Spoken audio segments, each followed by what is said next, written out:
नमस्कार, मैं हूं आपका दोस्त अनुज गोस्वामी और आप सुन रहे हैं श्रृंखला प्रेमचंद मेरी आवाज में। इसके तहत पिछली कड़ी में आपने जो कहानी सुनी वो थी लाग डाट। पेश है इसका दूसरा और अंतिम भाग।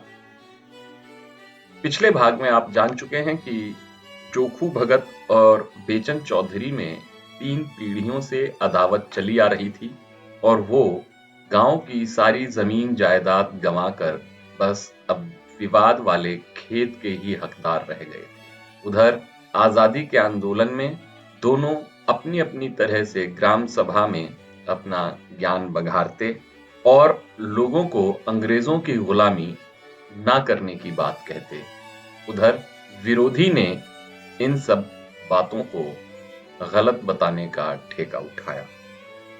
अब इसके आगे हमें राजकाज नहीं चाहिए, हम अपनी खेती बाड़ी में ही मगन हैं, तो किसी के गुलाम तो नहीं। गांजा शराब की ओर आजकल लोगों की कड़ी निगाह है। नशा बुरी बात है, सब जानते हैं। सरकार को नशे की दुकानों से करोड़ों रुपए साल की आमदनी होती है। अगर दुकानों में न जाने से लोगों के नशे की लत छूट जाए तो बड़ी अच्छी बात है, लेकिन लती की लत कहीं छूटती है? वो दुकान पर ना जाए तो चोरी छिपे किसी न किसी तरह 2 गुने चौगुने दाम देकर सजा काटने को तैयार होकर अपनी लत पूरी करेगा। ऐसा काम क्यों करो कि सरकार का नुकसान अलग हो और गरीब रैयत का नुकसान अलग, और फिर किसी किसी का नशा खाने से फायदा होता है। मैं ही एक दिन अफीम ना खाऊं तो गांठों में दर्द होने लगे, दम उखड़ जाए और सर्दी पकड़ ले। शराब पीने से बदन में फुर्ती आ जाती है। सरकार अधर्म से रुपया कमाती है, उसे ये उचित नहीं है। अधर्मी के राज में रहकर प्रजा का कल्याण कैसे हो सकता है? पहले दारू पिलाकर पागल बना दिया, लत पड़ी तो पैसे की चोरी हुई। इतनी मजदूरी किसको मिलती है कि रोटी कपड़ा भी चले और दारू शराब भी उड़े? या तो बाल बच्चन को भूखा मारो या चोरी करो, जुआ खेलो और बेईमानी करो। शराब की दुकान क्या है? हमारी गुलामी का अड्डा है। चौधरी के उपदेश सुनने के लिए जनता टूटती थी। लोगों को खड़े होने की जगह न मिलती। दिनों दिन चौधरी का नाम बढ़ने लगा। उनके यहाँ पंचायत की राष्ट्रोन्नति की चर्चा होती।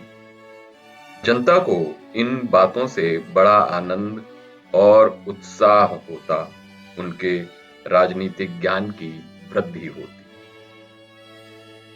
वे अपना गौरव और महत्व समझने लगे। उन्हें अपनी सत्ता का अनुभव होने लगा था। निरंकुशता और अन्याय पर उनकी त्योरियां चढ़ने लगी थीं।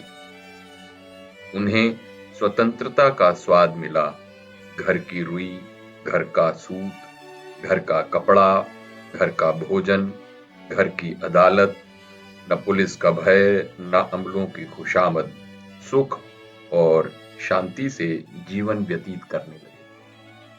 कितने ही नशेबाजियों ने नशेबाजी छोड़ दी और सद्भाव की एक लहर सी दौड़ने लगी।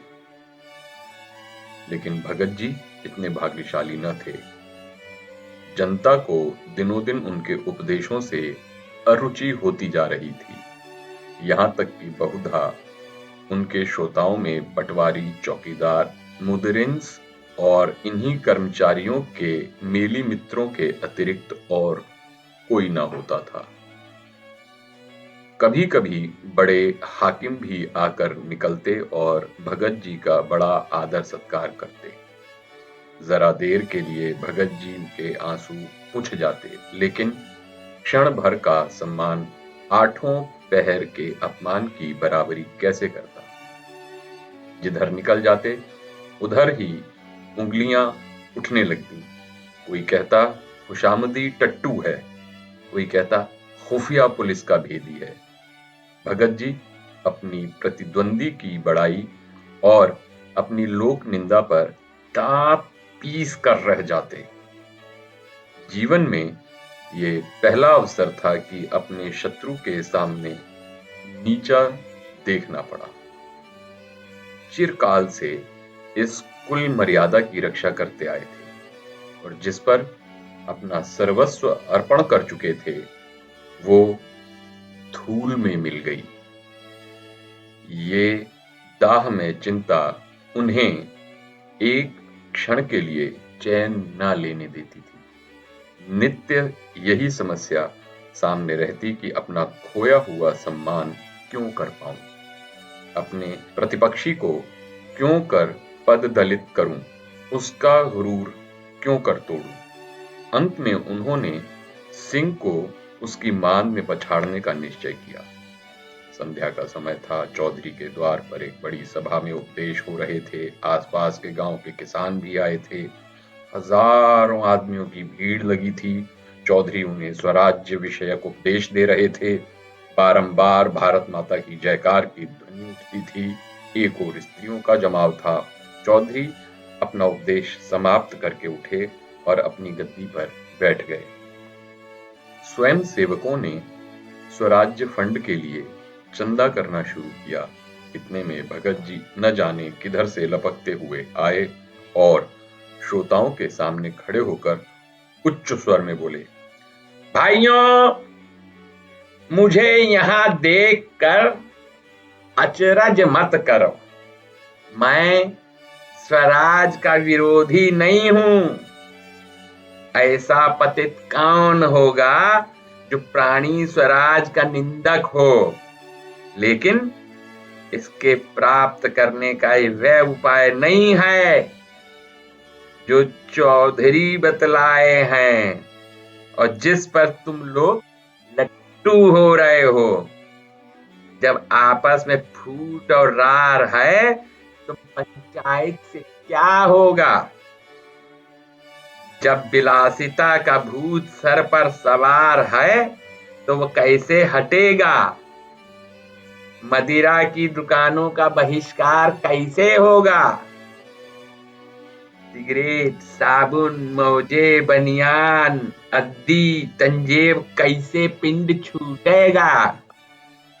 विधर्मी शिक्षा की बेड़ी से कैसे मुक्त हो सकोगे। स्वराज लाने का केवल एक ही उपाय है और वो है आत्म संयम। यही महाऔषधि तुम्हारे समस्त रोगों को समूल नष्ट करेगी। आत्मा की दुर्बलता ही पराधीनता का मुख्य कारण है।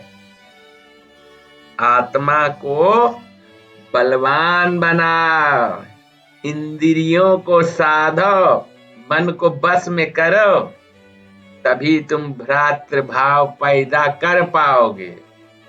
तभी नशेबाजी का दमन होगा। आत्मबल के बिना सुराज कभी नहीं होगा। स्वार्थ सब पापों का मूल है। यही तुम्हें अदालत में ले जाता है। यही तुम्हें विधर्मी शिक्षा का दास बनाए हुए है।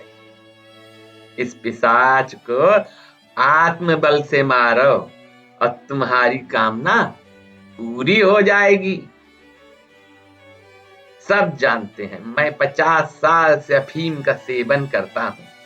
आज से अफीम को गौ का रक्त समझता हूं। चौधरी से मेरी 3 पीढ़ियों से अदावत है। आज से चौधरी मेरे भाई हैं। आज से मेरे घर के किसी प्राणी को घर के कते सूत के बने कपड़े के सिवाय कुछ और पहने देखो तो जो दंड चाहो तो। मुझे बस यही कहना है, परमात्मा हम सब की इच्छा पूरी करें। ये कहकर भगत जी घर की ओर चले कि चौधरी दौड़कर उनके गले से लिपट गए। 3 पुश्तों की अदावत एक ही क्षण में शांत हो गई। उस दिन से चौधरी और भगत साथ साथ स्वराज्य का उपदेश करने लगे।